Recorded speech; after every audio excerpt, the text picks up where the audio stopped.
Pagar gaib, pelindung manusia dari kehancuran akibat karmanya sendiri. Setiap manusia tak pernah luput dari kesalahan, baik yang disengaja ataupun tidak.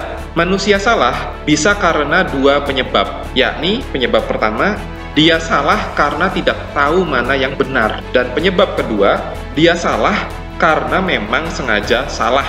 Dia tahu yang dilakukannya itu salah, tapi tetap diterabas olehnya. Sebenarnya setiap manusia memiliki pagar gaib untuk mengingatkannya jika berada di jalur yang salah.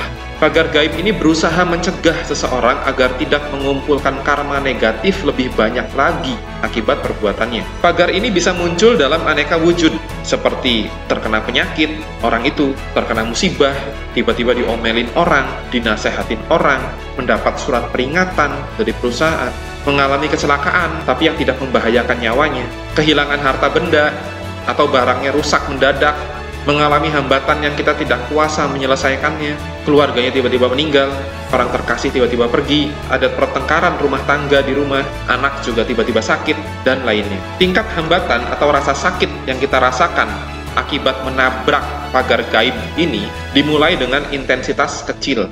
Tingkat hambatan atau rasa sakit yang kita rasakan akibat menabrak pagar gaib ini dimulai dengan intensitas kecil, sampai akhirnya intensitas sangat besar. Semua ini tergantung dari seberapa bebal diri kita untuk terus menabrak sinyal-sinyal dan pagar-pagar yang sudah berdiri demi menyelamatkan diri kita sendiri.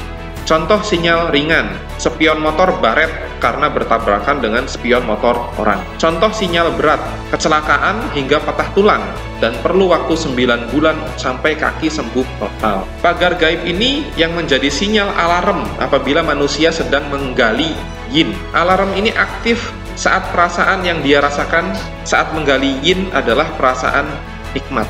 Nikmat namun beracun dan menjerumuskan.